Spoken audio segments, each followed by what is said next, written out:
பாசிட்டிவா திங்க் பண்றதுனா என்ன நான் சொல்லவா? பாசிட்டிவா திங்க் பண்ணா பாசிட்டிவா நடக்கும். நீ நெகட்டிவா திங்க் பண்ணாலும் பாசிட்டிவா தான் நடக்கும். இதுக்கு பேர் தான் பாசிட்டிவாவே திங்க் பண்றது.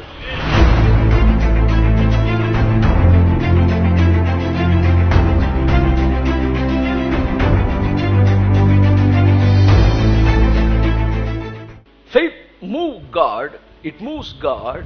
Fear moves devil. Hallelujah. Amen, amen. ஆனா நமக்கு இன்னைக்கு ஒருத்தர் கேட்டிருந்தாரு, நீங்க எதிர்மறையா பேசினா கூட ஒண்ணும் நடக்காதுன்னு சொல்றீங்களே, பைபிள் சொல்லுதே நாவும் ஜீவனும் மரணமும் நாவின் அதிகாரத்தில் இருக்கிறது. பாசிட்டிவா திங்க் பண்ணணும்னா பாசிட்டிவா நடக்கும், நெகட்டிவா திங்க் பண்ணா நெகட்டிவா தானே நடக்கும். அப்படிதான் நீங்க பிரசங்கம் பண்ணீங்க, அப்படிதானே எல்லாரும் பிரசங்கம் பண்ணாங்க. நான் சொன்னேன் பாசிட்டிவா திங்க் பண்றதுனா என்ன நான் சொல்லவா? பாசிட்டிவா திங்க் பண்ணா பாசிட்டிவா நடக்கும். நீ நெகட்டிவா திங்க் பண்ணாலும் பாசிட்டிவா தான் நடக்கும். இதுக்கு பேர் தான் பாசிட்டிவாவே திங்க் பண்றது. நெகட்டிவா திங்க் பண்ணா நெகட்டிவா நடக்கும்னா அதுக்கு பேர் என்ன பாசிட்டிவா திங்க் பண்றது? பாசிட்டிவா திங்க் பண்றது என்ன தெரியுமா?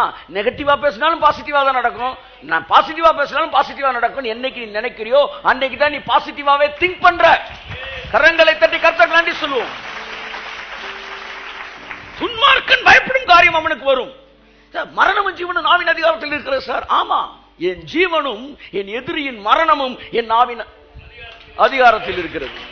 என் மரணம் இல்ல சாரே, என் பிரச்சனையின் மரணம்.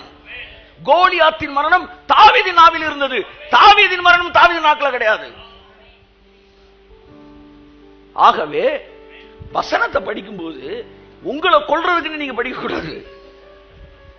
ஒருத்தன் பைத்தியம் பிடித்த ஒருத்தன் எங்க இருந்தா? தெக்கபோலியில இருந்தான்.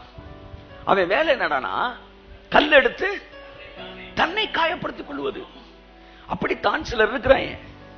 பைபிள் என்ன ஆவிக்குரிய பட்டயத்தை சரட்டுன்னு எடுத்து தன்னையே கிழிப்பாங்க. எந்த அளவு நாசமா போறதுக்கு அவன் முடிவு எடுத்திருக்கானோ அந்த அளவு பைபிள் வசனத்தை வச்சே அவன் நாசமா போவான். கடந்த காலத்துல நிறைய பேர் செத்து இருக்கிறாங்க. அதெல்லாம் பார்த்துட்டு தான் சாலமன் எழுதுறான், மிஞ்சின நீதிமானா இராதே, உன்னையே நீ கெடுத்துக்கொள்ள வேண்டும். உன்னை யாரு கெடுக்கிறாவா? நீயே கெடுத்துக்கிற.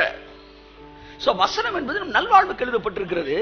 எழுதுவதை படிப்பது முக்கியம் அல்ல, எழுதினவர் என்ன நோக்கத்தில் அதை எழுதினார் என்கிற அறிவோடு படிக்கும் போதுதான் அது நமக்கு ஆசீர்வாதமாக இருக்கிறது.